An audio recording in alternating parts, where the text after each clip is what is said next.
우리가 요즘 몇 주일째 어떻게 하면 좀 행복해질 수 있을까? 이왕 사는 거 불행하게 지내지 말고 행복하게 살았으면 좋겠다.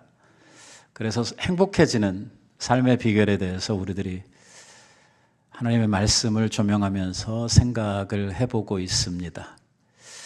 그래도 한 달 전보다는 조금 행복해지셨어야 되는데 어떤지 모르겠습니다.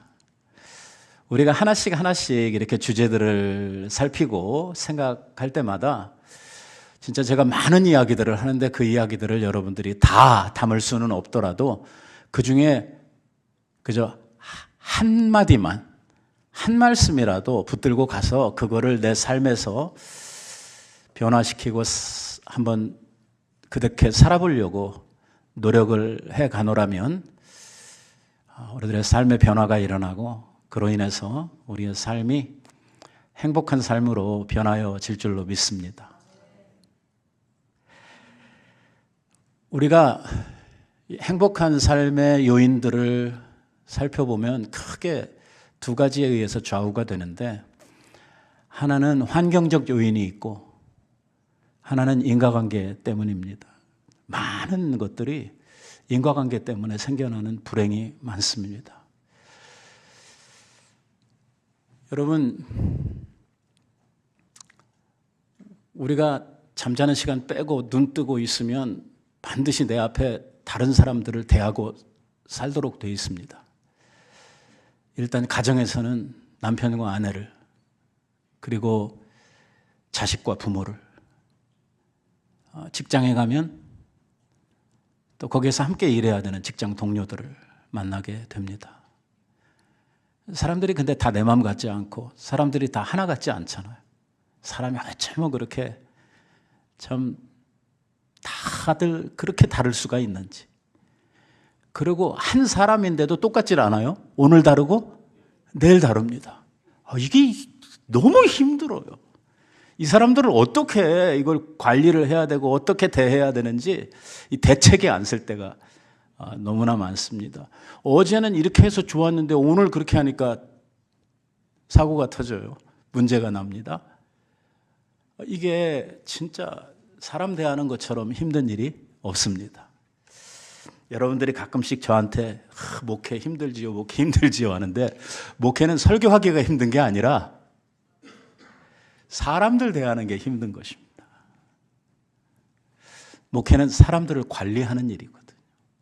그것도 뭐냐면 여러분들이 영적으로 성장하도록, 마치 여러분들이 아이들을 키우듯이 그렇게 여러분들이 주님 안에서, 말씀 안에서 성장해 가도록 돕는 일을, 제가 코칭을 하는 일을 이렇게 하고 있으니까 이게 사람들마다 다 다르거든요. 그래서 그 모든 사람들을 대하는 그 인과관계가 힘든 거죠. 이게 우리가 살면서 제일 힘든 일 중에 하나가 뭐냐면 가까이 있는 사람을 사랑하는 것입니다. 이게 원칙을 보면 자기를 사랑해주는 사람, 자기와 가까이 있는 사람을 사랑하고 그 사람들하고 잘 지내야 되는 게 맞는 이야기거든요. 세상에서 하나님 다음으로 나를 사랑하고 나를 위해주는 사람 누굽니까? 엄마? 엄마. 아버지는 거기에 해당되나? 하여튼 가족들이 그래도 누구보다 좀 서로 힘이 되고 사랑이 되고 서로에게 위로가 되고 이게 돼야 되는 게 맞는 거잖아요. 근데 실제로 보세요. 우리가 하루하루를 살아가는 삶의 가정생활을 한번 가만히 들여다보라. 누구하고 제일 많이 싸웁니까? 누구 때문에 제일 많이 기분 나쁩니까? 이게 우리가 그러한 진짜 가족이기 때문에, 또 피를 나눈, 또 자기의 생명과도 같은 자식이기 때문에 가져야 될 이러한 사랑의 관계, 이렇게 너무 좋은 관계, 그냥 놔도 좋아질 수밖에 없는 관계임에도 불구하고 이러한 관계들이 이게 좋게 가는 것보다 안 좋게 가는 경우가 훨씬 더 많다는 거예요. 부모와 자식지간에 싸웁니다. 부부지간에 싸워요. 그래도 싸우고 하루 안 지나서 이게 푸는 사람들은 그래도 위인들이고요. 한번 싸우면 막 한 달씩 얘기 안 하고 지내는 부부도 있다고 제가 들었습니다. 이야, 어떻게 그럴 수 있을까? 근데 우리 가까이 있는 분들하고 이렇게 문제를 만들고 이렇게 가장 우리의 관계를 깨뜨리는 원인 중에 하나가 뭐냐면 분노입니다. 화예요, 화. 분노. 자기가 성질 났을 때 이거를 조절을 못하고 이거를 처리를 잘 못하니까 가까이 있는 사람하고 자꾸 부딪히는 겁니다. 이거 화가 어디서 났는지 왜 났는지도 모르고 화가 나면 이게 주체를 못해가지고요. 뺨은 어디서 맞고 그 풀이는 어디 가서 하는 이런 식의 삶을, 그러니까 앞뒤가 안 맞는, 도대체 이해가 안 되는 이러한 식의 삶을 살아가는 것이 우리들입니다. 우리가 다 합리적이고 다 이해가 되고 그런 삶을 살면 싸울 일도 없습니다. 말이 안 되는 짓을 하니까 싸우는 거예요. 우리가 이해를 할 수 없으니까 화가 나는 겁니다. 중요한 것은 이 분노, 순수한 한국말로 하면 화인데요. 그 화의 정점, 그 화의 중심에 누가 있냐면 사단이 있다는 것입니다. 마귀가 우리 안에 있는 이 분노의 감정을 가지고요, 얼마나 많은 사람들을 넘어뜨리고 얼마나 많은 사람들을 파괴했는지 모릅니다. 사단이 우리 가운데에서 역사하는 주무기가 뭐냐면 성질 돋구는 겁니다. 그리고 그 화를 주체하지 못하도록 부채질하는 거. 이게 누가 하는 거냐면 사단이 하는 겁니다. 우리는 화가 어디에서부터 났는지도 모르는데 하여튼 감정이 조금 이렇게 격해지면서 그 화가 화를 부르는, 이게 한번 올라오면 이게 꺼지질 않아요. 이게 조금만 옆에서 어떤 바람이나 동인들이 생기게 되면 이게 주체할 수 없는 이러한 상태로 완전히 망가질 때까지, 그러니까 갈 때까지 가는, 그렇게 할 일이 아닌데 그렇게 어떻게 보면 한 번씩 웃고 지나가면 끝날 일이었는데 거기에 몰두를 해가지고 거기에 막 집착을 해서 딴 사람들이 보면은 얘 왜 이거 가지고 이렇게까지 화를 내지? 하는 이러한 문제인데도 불구하고 이 사람은 아니에요. 목숨 걸어요, 그 일에. 끝장을 내버리려고 하는 이러한 심사들. 그 중심에 누가 있다? 마귀가 있다. 근데 화가 났을 때는 그런 말이, 생각이 안 난다. 이게 이제 문제거든요, 이게. 그때 그런 생각이 확 나면 얼마나 좋겠어요. 오늘 이제 제가 이런 설교를 하고 여러분들이 이런 이야기를 들었을 때에 하나님이 은혜를 주시면, 내가 이렇게 막 화가 나다가 제가 한 설교가 생각이 납니다. 누가 생각나게 하시냐면 성령께서 생각나게 하시는 겁니다. 그래가지고 화를 막 내다가 여기에 지금 사단이 역사한다고 그랬지, 내가 이거에 말려들면 사단에게 지는 거, 이런 생각이 나서 이제 이렇게 좀 누그러뜨리고 여기에서 정리가 되는 사람은요, 은혜 받은 사람입니다. 얼마나 감사한 일입니까? 딱 그때, 화날 때 이 말씀이 생각나야 되는 거. 지금 열심히 들었는데, 이 말씀을 마음에 담았는데, 정작 화가 막 날 때 이 말씀이 생각이 안 나. 그래가지고 화 다 풀어버려. 그러면요, 말씀이 우리 안에서 아무 일도 안 한 거예요. 아무 역사도 안 한 겁니다. 다른 말로 바꿔 말하면 성령이 우리 안에서 말씀으로 역사하지 않으셨다. 이런 결론을 낼 수밖에 없는 것이죠. 그러면 결국은 뭐냐? 내가 하나님의 은혜 가운데 서지 못했다 하는 이러한 결말이 되는 것입니다. 사단은요, 이 분노를 통해서 얼마나 많은 가정들을 깼는지 모릅니다. 사단은 이 분노로 수많은 사람들을 죽였습니다. 요즘에도 여러분들 뉴스 틀면 뉴스에서 계속해서 뭐 살인사건 보도되고 막 이렇게 뭐 사고 나고 이러는 거, 그 진짜 대책 없는 사람들은 운전하고 있는 버스 운전수를 옆에서 아무 생각도 없이 가서 막 좁히면서 막 이렇게 폭력 행사 해가지고 사고 치는 사람들 있죠. 나중에 가서 물어보면 화가 나서 뭐 기분이 나빠서. 아니, 기분 나쁘면 가서 쳐 자지. 운전하는 운전수는 왜 패냐고. 그래서 말하면 술 먹고. 저는요, 술을 먹고 이런 짓을 하면 가중처벌을 해야 된다고 생각합니다. 근데 한국은 법이 술 먹고 그랬으면 이제 인지능력이 없었다 이래가지고선 봐주거든요.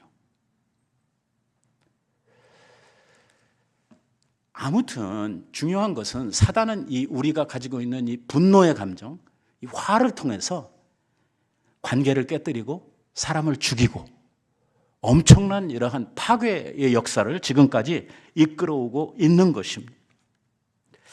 지금도 이 화를 다스리지 못함으로 말미암아 화병으로 그냥 속이 썩어 들어서 지금도 얼마나 많은 사람들이 고통 속에 불행한 가운데 살아가고 있는지 우리는 다 알지를 못합니다. 우리는 왜 우리 안에 이 화가 이렇게 자꾸 생겨나는지 그 원인을 알아야 합니다. 화는 내가 내는데 내가 왜 화가 났는지도 모른다고 하면 이거 참 황당한 일 아니겠습니까? 네가 화를 내고 있으면 왜 화가 났는지 정도는 알아야 되지 않겠어요? 그리고 화가 난 원인을 알아야지 우리들이 해결책을 찾을 거 아닙니까? 화는 났는데 왜 화를 내고 있는지조차도 모르고 있다고 그러면 이것은 정말 황당한 일이 아닐 수가 없습니다. 화가 나는 가장 큰 원인은 뭐냐면 문제가 다른 사람한테 있는 게 아니라 나한테 있습니다. 왜냐하면 내가 무엇을 가지고 있냐면 헛된 욕망과 기대를 가지고 있기 때문입니다. 나 혼자 화났다가 꺼지는 거야 뭐 어쩌겠어요. 상관없는데 이게 지금 우리가 무슨 이야기를 하고 있냐면 대인관계에 있어서 타인과의 관계에 있어서 그 타인이라고 하는 것은 와이프를 남편을 포함해서 모든 대인관계에 있어서 화가 나는 이 경우를 놓고 생각을 할 때에 거기에 주된 원인이 어디에 있냐면요 다른 사람들을 향해 가지고 있는 뭐가 있냐면 기대가 있습니다. 남편을 향한 기대가 있어요. 아내를 향한 자기 생각, 자기 기대가 있습니다. 그리고 이렇게 했으면 좋겠다고 하는 자기의 어떤 욕망 같은 것이 있어요. 그런데 내가 원하는 대로 사람들이 행동해 주지를 않습니다. 내 상식으로 이해가 되지 않는 일을 자꾸만 반복해서 합니다. 그러니까 이에 대해서 화가 나는 것입니다. 내가 바라는 일들이 빨리빨리 쉽게 내가 생각하는 대로 이루어지지 않을 때 뭔가가 자꾸 지체되고 더디어지고 뭔가로부터 자꾸 태클 걸리고 해서 자기가 생각하고 자기가 원하는 것들이 이루어지지 않을 때 마음에 뭐가 일어납니까? 분노가 일어납니다. 이것이 사회적인 요인이든지 아니면 어떤 사람이 방해를 해서 그런 건지 어떤 이유에서든지 뭔가 자기의 욕심, 자기의 생각, 자기의 어떤 욕망대로 뭔가가 진행이 안 될 때 우리의 속에서는 화가 치밀어 오르는 것입니다.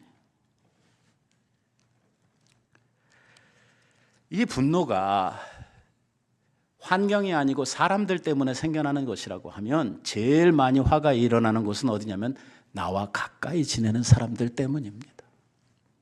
멀리 있는 사람 때문에 화나는 경우는 거의 없습니다. 한국에 계시는 사촌 오빠 때문에 화내시는 거 이런 거 있습니까? 없어요.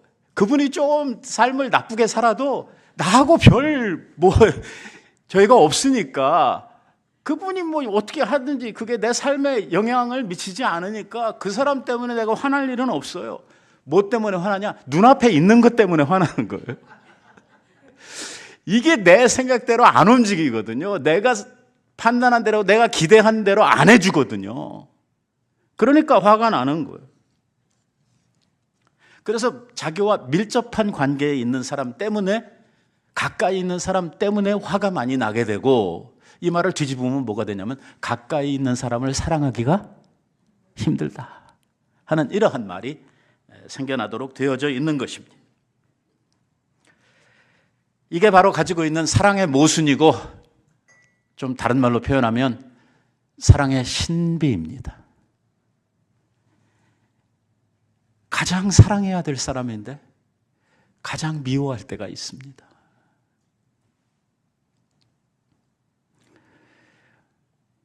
우리가 오늘 아까 읽었던 본문 말씀, 창세기 4장에 나오는 가인과 아벨 이야기잖아요. 거기에서 바로 가까워야 될 형제, 가족들 간에 왜 살인까지 생겨나는, 인류 최초의 살인 사건을 다루고 있는 본문 아닙니까? 왜 이런 일이 벌어지고 있는가?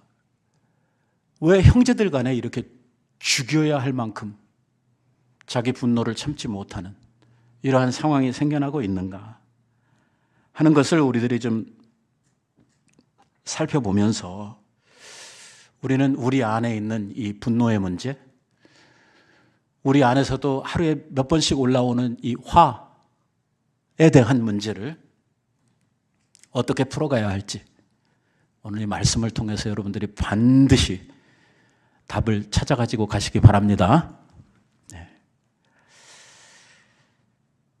우리는요, 뭔가 나한테 주어진 것들, 내가 가지고 있는 것들에, 다시 말하면 나한테 익숙한 것들에 대해서 감사하고 귀하게 여기는 마음보다는 나한테 이미 주어진 것들, 내가 이미 가지고 있는 것들에 대해서는 좀 무시하는 경향이 있습니다. 결혼을 하고 싶어서, 남편으로 맞고 싶고 아내로 맞고 싶어서 연애를 할 때는 그렇게 정성을 다하고 열정을 다해서 사랑을 하는데, 일단 결혼이라고 하는 목표를 이루고 같이 사랑하는 사람, 영원히 사랑할 수 있는 대상을 가까이 두고 살게 되면 합법적으로, 그럼 얼마나 좋아요. 자기 소원이 이루어진 거 아닙니까? 그러니까 원 없이 사랑하고 정말 영원히 끝까지 이렇게 사랑을 해야 되는데, 일단 잡아다 놓은 고기한테는 밥을 주지 않는다 하는 이런 속담이 생겨난단 말이에요. 그렇게 사랑해서, 그렇게 좋아서 평생을 언약을 했잖아요.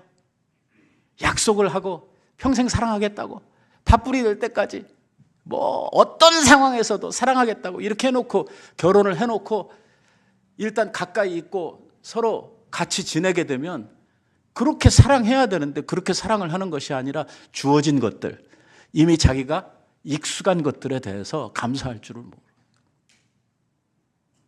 이런 것들을 무시하는 경향이 있습니다. 무시하기 때문에 화를 쉽게 내는 것입니다. 어려운 사람들한테는 화가 나도 화를 쉽게 냅니까? 못 냅니까? 못 내죠. 언어 안전이라고.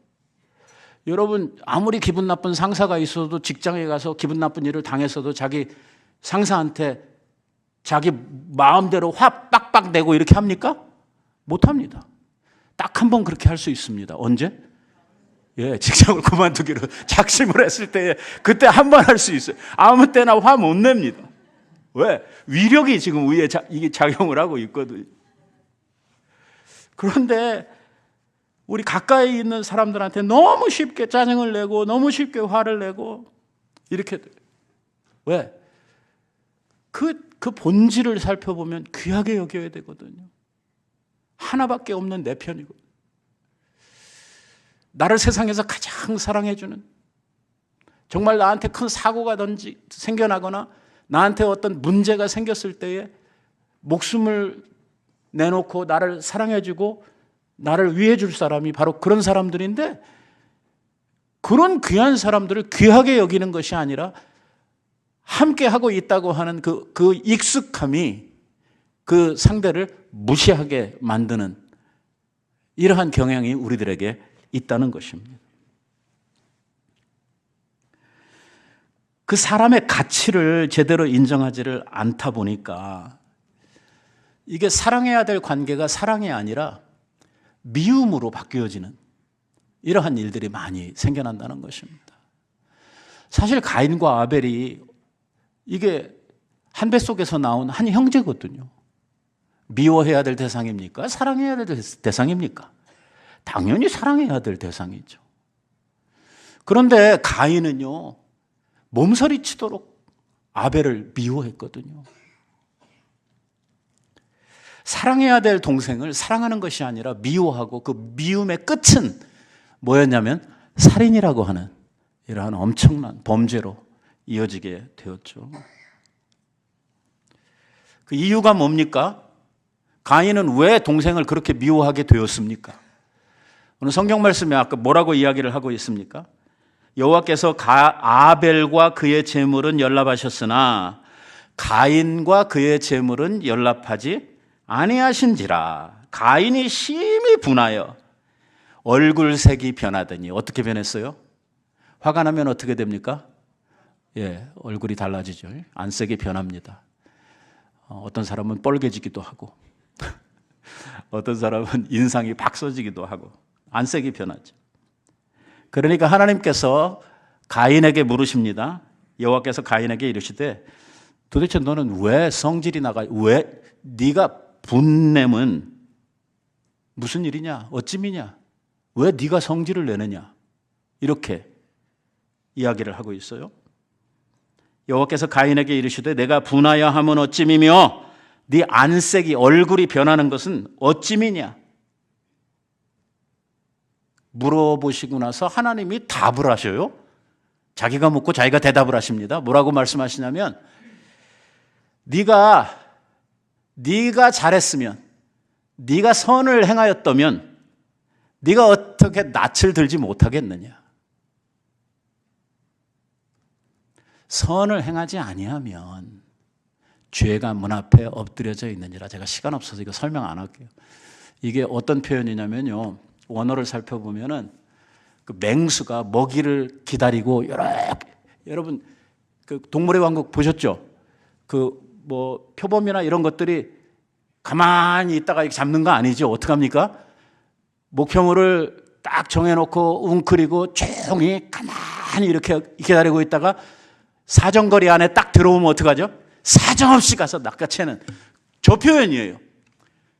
네가 선을 행하지 아니하면 죄가 너를 문 앞에서 기다리고 있다가 문만 열고 뚝 나오면 어떻게 해요? 확 덮치는.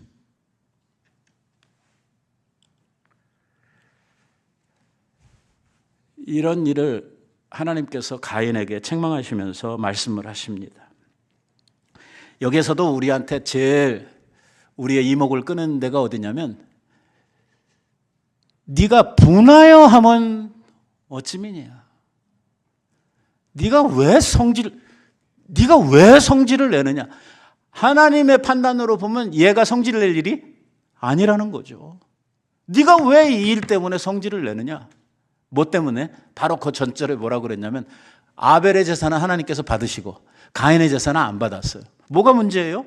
누가 문제입니까?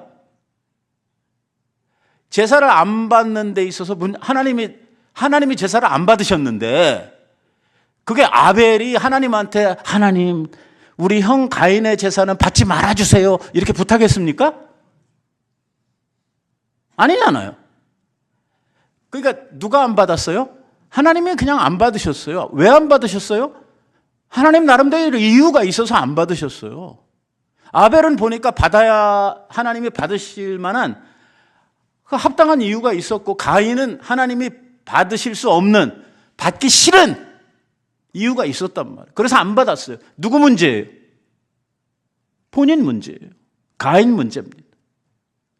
자기가 문제를 만들었어요. 문제의 책임의 소지가 어디냐면 자기 자신한테 있는 거예요. 우리의 분노의 근원을 살펴보면 항상 그 근원이 어디로부터 출발하냐면 자기 자신으로부터 출발할 때가 거의 대부분이라는 것입니다. 아벨 문제가 아니에요. 미움의 대상이 된 아벨이 문제가 아니에요. 아벨은요, 뭐 때문에 이게 죽게 되고 뭐 때문에 미움의 대상이 되냐면 가인이 가지고 있는 죄성, 가인이 가지고 있는 질투 때문에 이제 그렇게 되는 거예요. 왜 내 거는 안 받았는데 네 거는 받아? 이제 이렇게 된 거죠. 그러니까 나 안 되면 너도 안 돼야 돼. 내가 못 먹는 거 너도 못 먹어. 이런 심사죠. 우리 안에 이런 심성들이 누가 안 가르쳤는데도 불구하고 우리 속에 딱 자리를 가지고 있다. 누가 나보다 잘 되고 누군가 내가 생각하고 내가 판단하는 것 이상으로 뭔가 잘 된다고 생각을 할 때 질투의 본능이 스멀스멀 올라오거든요. 그러면 하는 것도 없는데 뭣도 아닌데 왜 저게 이런 생각들을 갖게 되는 거예요. 그 본심에는 뭐가 있냐면 무시라고 하는 것이고 우습게 생각하는 거죠.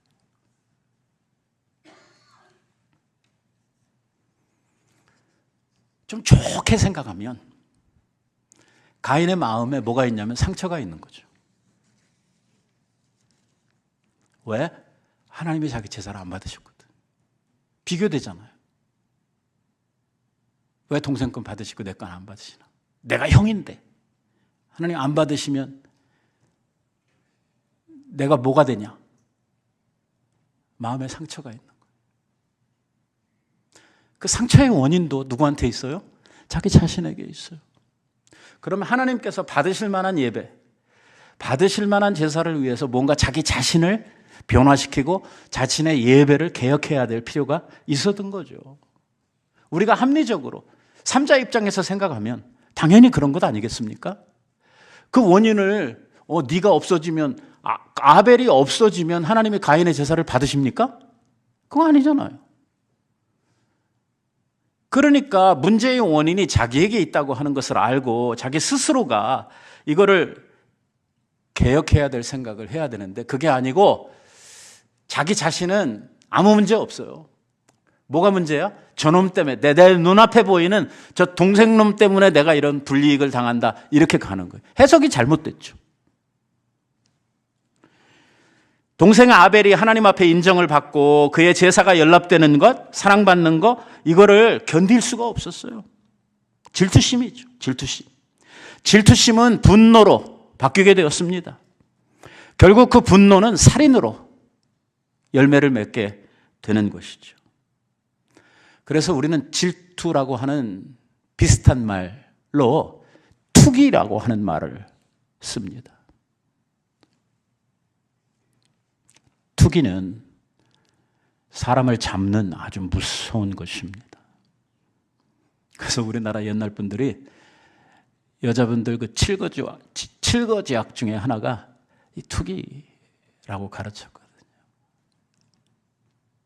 유교사회에서 왜 아내를 열어두는 그런 제도적 장치가 있어가지고 여자들 사이에 이런 질투와 투기의 다툼들이 자꾸 일어나게 되니까 요거를 어떻게 막아보려고 이 남자들이 만든 아주 못난 법이 바로 그 칠거지약이라고 하는 이런 걸 만들어가지고 성경은 뭐라 그럽니까? 이 문제에 대해서 성경은 이 문제에 대해서 이렇게 이야기합니다. 아가서에 보니까요 이런 말씀이 나와요. 사랑은 죽음과 같이 강하고 질투는 이 투기는 스올과 같이 잔인하며 불과 같이 일어나나니 질투는 스올과 같이 잔인하다. 스올이라고 하는 것은 지옥이라고 하는 말이에요. 질투는 지옥같이 잔인한 것이다. 불같이 일어난다. 요즘 왜 이렇게 불이 많이 나요? 여러분, 불나는 광경 보세요. 잠깐 작은 불이 큰 불로 바뀌어지는데 순간이죠. 거기다 적당한 바람만 불어주면 이건 뭐 감당할 수 없는 불로 이렇게 커가게 되는 것을 보게 됩니다. 투기가 뭡니까? 나한테 없는 것, 남에게 있는 남의 것을 가지려고 하는 이런 탐심입니다. 내가 가질 수 없으면 어떻게 하려고 그러냐면 없애버리려고 합니다. 잔인하죠. 아주 못된 마음입니다. 질투의 본능이 우리 안에 있다고 하는 사실을 우리는 인정해야 합니다. 참 큰 문제입니다, 우리는.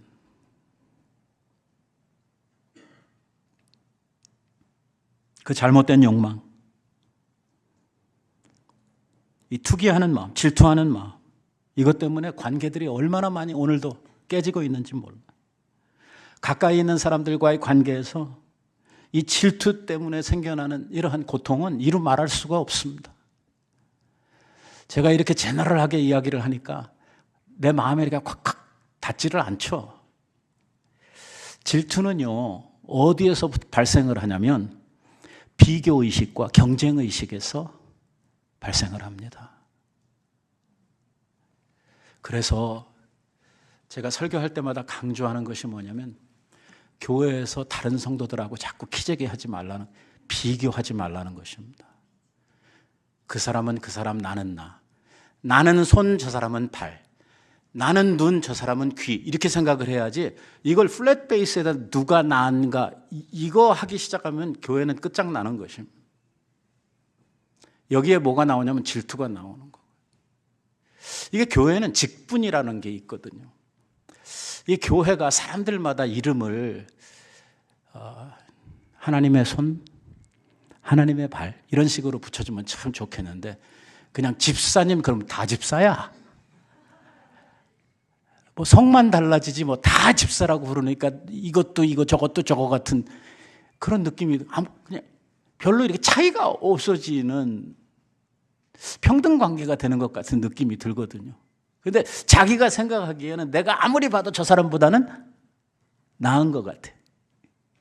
그러면 무슨 마음이 실금실금 올라오냐면 교만이라고 하는 마음이 올라오게 되죠. 근데 내가 아무리 노력을 하고 열심히 하려고 그러는데 쟤는 말이에요. 도저히 내가 이렇게 따라잡을 수가 없는 이러한 또 집사님이 있어. 그러면 뭐가 올라와요? 질투라고 하는 이 마음이 올라오도록 되어져 있거든요. 보면 쟤는 나보다 돈도 많고 뭐 사회적인 뭐도 많고 뭐도 많으니까 뭐 당연한 거지. 그래 당연한 줄 알면 그냥 거기서 끝나면 돼. 근데 비교를 하고 이거를 갖다가 어떻게 하냐면 내가 못하는 걸 네가 하니까 너는 없어져야 돼. 그 뒤에서 그 사람에 대한 험담과 욕을 막 다니면서 소문을 만들고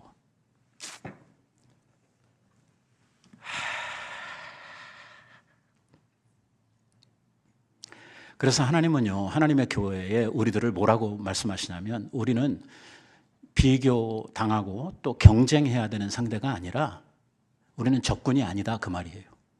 우리는 하나님의 밭에서 함께 일하는 동역자들이다. 협력 관계다. 우리를 형제다. 이렇게 말하고 있는 거예요.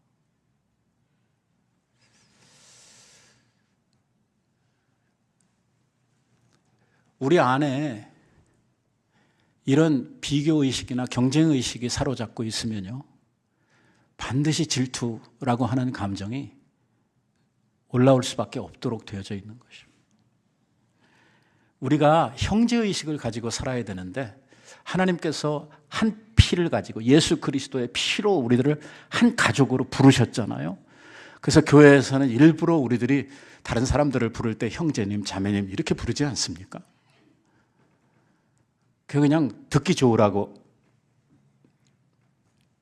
하는 말이 아니라 하나님께서 한 피로 예수 그리스도의 피로 하나님의 한 가족으로 우리를 부르셨다. 우리는 하나님의 한 가족, 하나님의 권속들이다. 이렇게 이야기를 하니까 우리들이 형제, 자매 이런 말을 사용하는 거예요. 형제들은 서로 도와야 되죠. 형제들은 서로 아껴줘야 됩니다. 서로 자랑스러워해야 되죠. 이게 교회의 본질입니다. 그런데 교회 안에서 자꾸 다른 사람하고 비교하게 되고, 특히 그 동종 업종에 계신 분들끼리 별로 사이가 안 좋아요.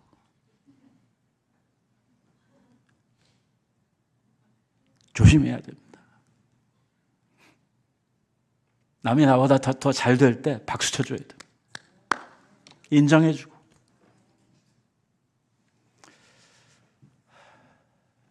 옛날에 영국에 런던에 아주 유명한 교회 3개가 있었습니다. 3개가. 이 교회들이 원체 전통도 있고 유명한 교회들이고 그 교회를 담임하고 있는 목사들이 기라성 같은 목사들이, 뭐 로이드 존스 목사 같은 이런 분들이 뭐 런던에 있는 무슨 교회 무슨 이래가지고 아주 유명한 그 마이어 목사님이라고, 그분이 그 3교회 중에 한 교회를 담임하고 있는데 그 3교회 중에 비교를 해보면 자기 교회가 제일 떨어져요. 회집 숫자도 그 사람들보다 조금 작고, 이유를 잘 모르겠어요. 마이어 목사님도 참 신실하고 좋은 목사님이거든. 좋은 설교자고. 근데 교회가 다른 교회들만큼 안 되는 거예요. 어떻게 했어요? 목사님이니까 천사의 마음을 가지고 축복하고 그랬을 것 같아요? 마이어 목사님이 자기 설교집에서 이제 그런 이야기를 해요. 자기의 마음 속에서 자꾸 질투의 마음이 생겨서 왜 저 교회들은 잘 되고 우리 교회는 잘 안 될까 하는 이러한 생각이 들게 되고, 자기만 좀 못나 보이고, 자기가 아무리 생각해봐도 그 옆에 있는 교회들 목사님하고 비교를 해봐도 자기가 뭐 빠질 게 없는데 왜 우리 교회만 이렇게 저 교회들처럼 잘 안 될까 하는 이러한 시리에 빠져 있어요. 한 번은 이렇게 기도를 하고 묵상을 하고 있는데 언뜻 하나님께서 지혜를 주시는 거예요. 뭐라고 지혜를 주시냐면, 야, 지금부터 네 기도를 좀 바꿔라. 뭐라고 하냐면, 하나님, 그 옆에 있는 그 2 교회를 축복해 주세요. 그래서 그 교회가 꽉 차가지고 더 이상 사람을 담을 수가 없어서 남는 사람들이 있으면 우리 교회로 오게 해주세요.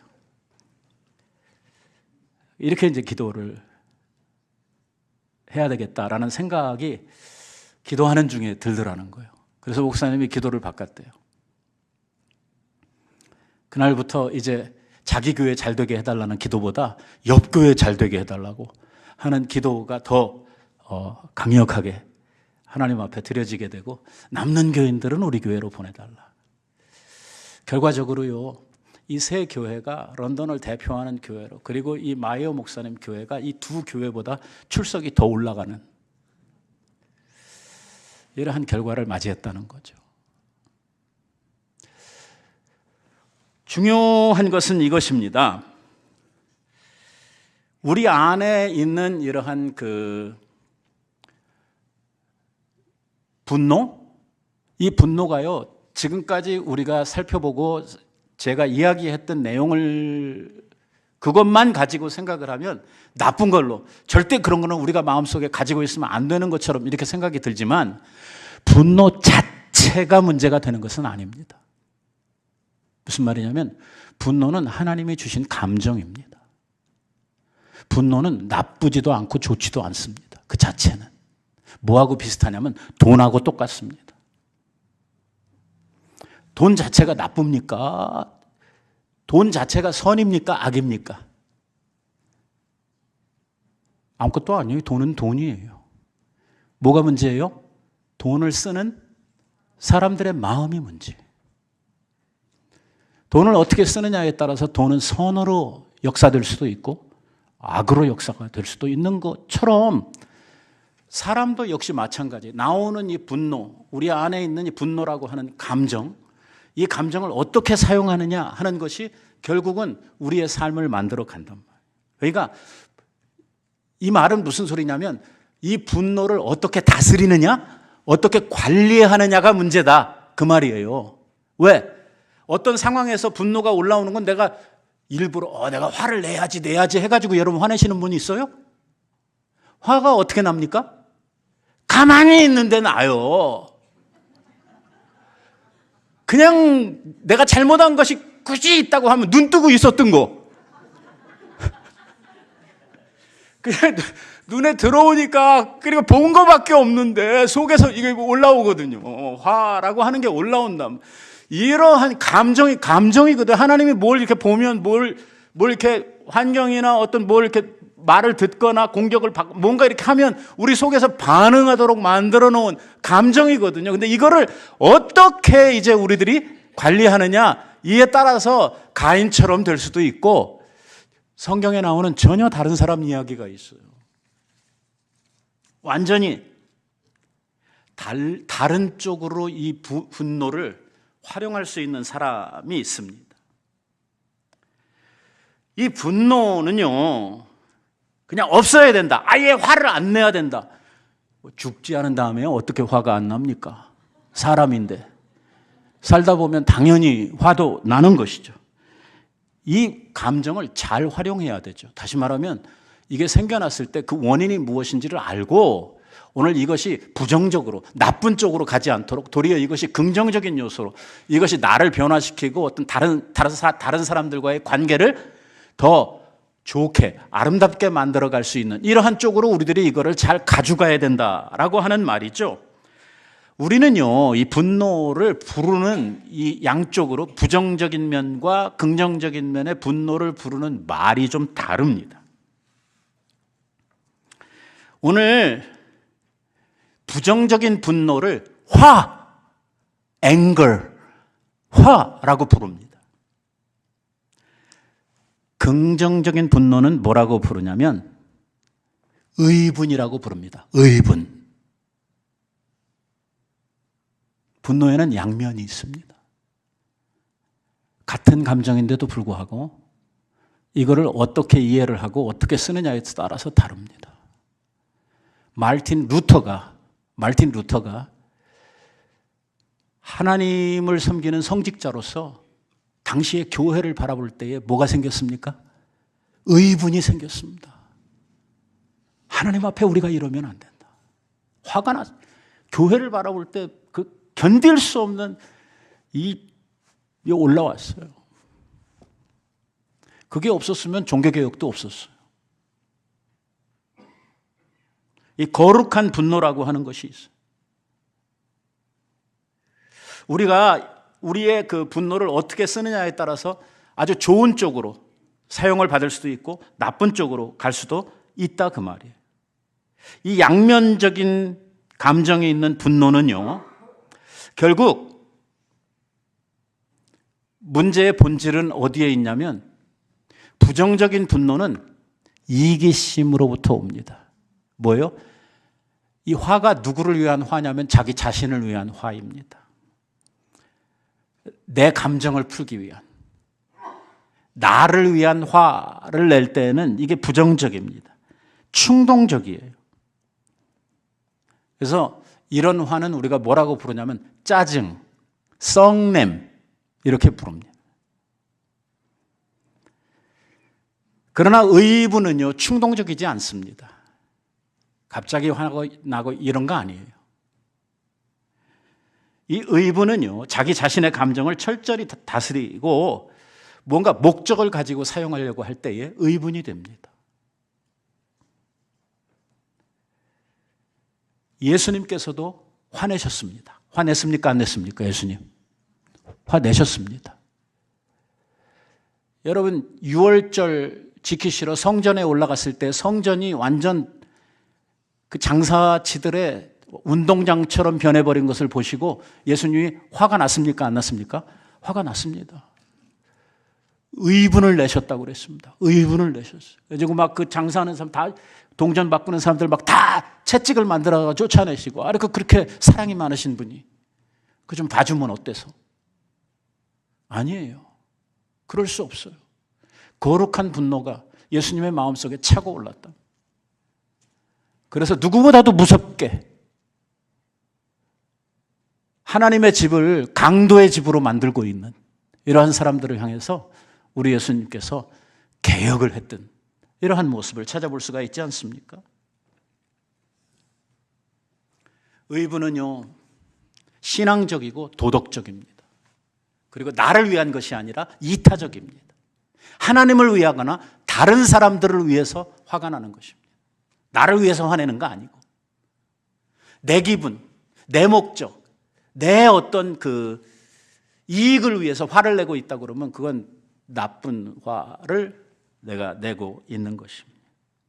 그래서 결론적으로 이야기를 하면 미숙한 사람은 화를 내고 성숙한 사람은 의분을 갖게 된다는 것입니다. 가인은 의분을 낸 것이 아니라 화를 낸 것입니다. 자기의 하나님 앞에 드리는 예배, 자기의 드리는 제사가 더 좋아지고 거룩해지기를 위해서 동생을 죽인 게 아니란 말입니다. 이런 잘못된 분노는요, 부정적인 분노는 마귀가 항상 그 속에 역사를 합니다. 에베소서에서 사도 바울이 에베소 교회 교인들에게 이런 말을 했죠. 분을 내어도 죄를 짓지 말며. 뭐라고요? 분을 내어도 죄를 짓지 말며 해가 지도록 분을 품지 말고. 이 분이라고 하는 이야기가 두 번 소개가 되면서 그 결론으로 뭐라고 이야기를 하냐면 이것을 통해서 마귀에게 틈을 주지 말아라. 다른 말로 뒤집으면 뭐냐? 마귀가 우리의 내는 분, 그 화를 통해 역사하고 있다라고 이야기를 하고 있는 것입니다.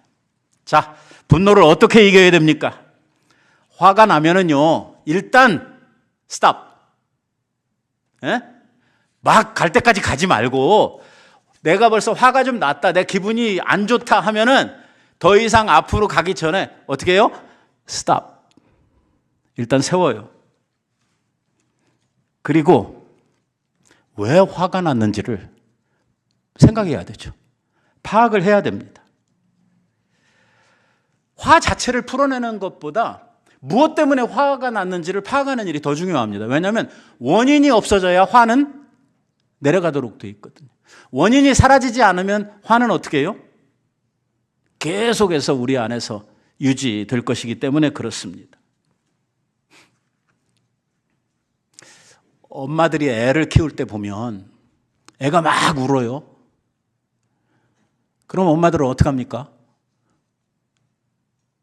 엄마들은 애가 왜 우는지 애한테 집중을 합니다. 애가 배고파서 우는 건지 아니면 뭘 싸서 찝찝해서 우는 건지 애가 왜 우는지 그 원인을 파악하려고 이렇게 아이를 더 집중해서 바라보게 되죠. 아빠들은요. 시끄럽다고 우는 애한테 시끄럽다고 성질부터 냅니다. 애한테 관심이 있는 게 아니라 이 소음을 만드는 그 아이에 대한 미움이. 남자들이 좀 더 성숙해야 됩니다. 모르겠어요.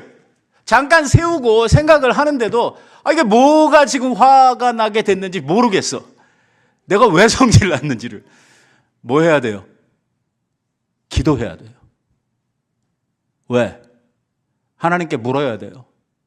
내가 성질이 났는데 왜 성질이 났는지 모르겠어요. 성령님의 지혜를 구해야 합니다. 하나님, 내가 왜 화가 났을까요? 그래서 화가 난 원인을 파악을 하고 그 원인을 없애야 우리들의 화 문제가 해결되도록 되어져 있는 것입니다. 여러분, 화내는 것도요, 습관됩니다. 처음에는 좀 어렵게 눈치 보면서 화를 내다가 이게 한 번, 두 번 지나고 나면 그 다음에는 이제 눈치도 안 보고 그냥 막 나옵니다. 습관적으로 나와버리는 것이죠. 그래서 화내는 습관은요, 마귀가 치고 있는 견고한 진과도 같은 것입니다. 이건 깨뜨려야 합니다. 내가 그렇게 화에 쉽게 빨려드는 사람이 되지 않도록 우리를 훈련해야 되는 것이죠. 이 견고한 진을 깨뜨리는 가장 강력한 무기는 뭐냐면 기도하는 것입니다. 하나님 앞에 나를 올려놓고 기도해야 합니다. 또 하나 좋은 처방이 있는데, 화가 날 때요, 자꾸 화가 나게 만드는 상대방을 쳐다보지 말고 화장실 가서 화난 내 얼굴을 한번 잘 바라보세요. 내 모습이 예쁜지, 내 모습이 정말 받아줄 만큼 기분 좋은 얼굴인지.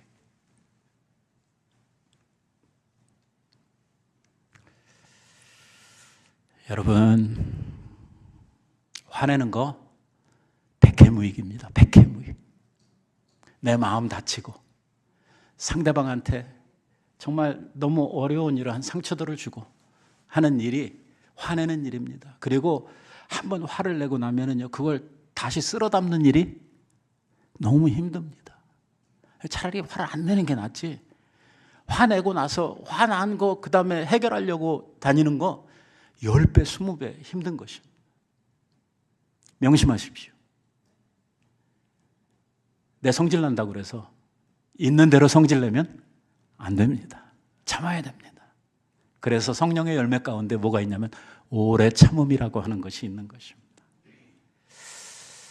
오늘 말씀을 듣다가 내가 오늘 이 화나는 문제에 상당히 문제점이 있다라고 생각이 들거든요. 이번 금요일 날 한 번 더 교회에 나오십시오. 이번 금요일 날 우리가 오래 참음에 대해서 같이 말씀을 나누려고 합니다. 기도하십시다.